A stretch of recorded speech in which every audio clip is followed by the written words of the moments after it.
Hi, I'm Dr. Courtney with the Quantitative Reasoning Center.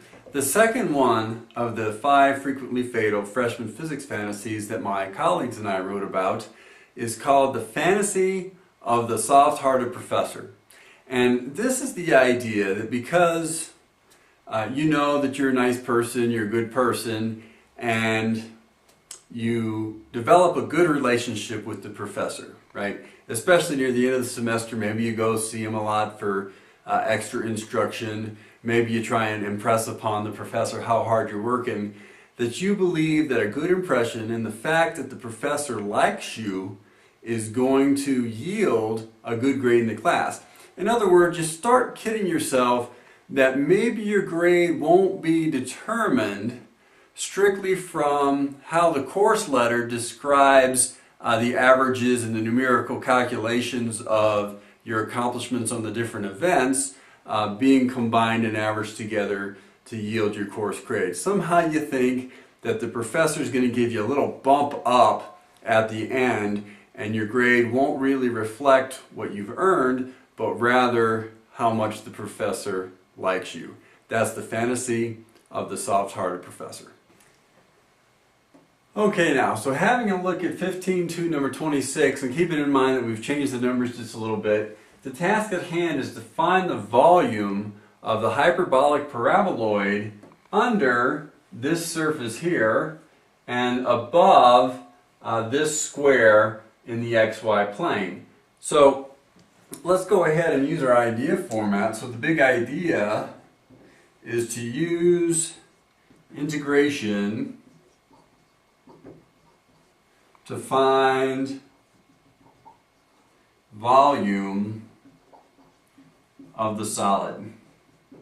In other words, the big idea here is that in the same way that in one-dimensional calculus, the integral under a function, or the integral between a function and the x-axis, is the area under the curve. When you have a two-dimensional integral, the integral under a surface is now the volume of some solid. So to develop this, first let's go ahead and draw a picture. And I don't draw three-dimensional pictures very good, but you can always draw a two-dimensional picture to make sure your region in the xy plane is right. So this is the range of x, and that's rather domain, the domain of x and the domain of y. So x goes from -2 to 2, and y goes from 0 to 2. So what we're looking at here is a rectangular, and I may have said square earlier, but it's a rectangular region in the xy plane from x equals -2 to 2, y goes from 0 to 2. So as we make our plan, we're going to set up integral, and it's always important that you go ahead and that you express the integral, that you take some care, you know what your limits of integration are, and you know which variable you're going to integrate over first as the inside integral, and then you know which integral you're going to integrate over second as the outside integral. Because when working these multiple integrals, we learn to work from the inside to the outside. Alright? And then we evaluate the inside integral. And we're probably going to move to Matlab for these steps, and then we evaluate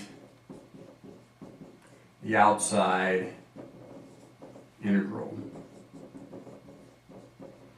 And so then we're going to evaluate over in Matlab, and then when we get to the assess, the last step of our idea format, one way to think about these integrals is you can think of ballpark, well, what would a cube around that volume, what would that volume of the cube be that would enclose the region of interest? So that would be like an upper bound, assuming it was all positive, right? So you think about the sign of the integral by thinking about whether or not you're mostly above the xy plane or below the xy plane, and then you might ballpark a magnitude by thinking about a cube or a rectangular area that might sort of enclose the volume of interest. Alright, so let's go ahead and move over to Matlab for the rest of our heavy lifting. Alright, so we've got Matlab up and going, and the first thing we want to do is define our variables with a sims xy real command. And then we can go ahead and set f, our function, the book called it z, but we can let that equal our integrand for minus x squared, oops, it's 4 plus x squared minus y squared. And just to get a look at it graphically, to have a point of reference, we can go ahead and do an easy surf, or plot the surface f, and the domain of x is -2 to 2, and the domain of y is 0 to 2. And this will just enable us to get a look at it, so we can get a little better idea of what we might be dealing with here. So, make it full screen if we like. We can adjust the perspective a little bit if we like. And notice the region that we're interested in is all the volume underneath the surface, between the xy plane here and underneath the surface. So we can see that everything's positive. The surface is never below an output value of 0 in the region of interest, so of course we're expecting the integral to be positive. And then the whole thing kind of looks like it would fit into this cube, right? And I'm sorry, this is a rectangular prism, right? And a rectangular prism has is 2 by 4 by 8, and 2 times 4 is 8 times 8 is 64. So 64 is our upper bound on the volume, and actually we're probably ballparking at about half that, maybe third to a half of 64. So somewhere between 20 and 32 is what we're expecting the answer to be when we go ahead and compute the integral carefully.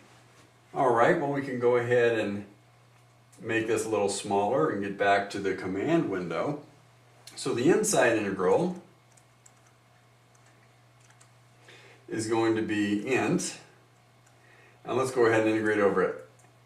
The x variable first, and the limits of integration in x are -2 to 2.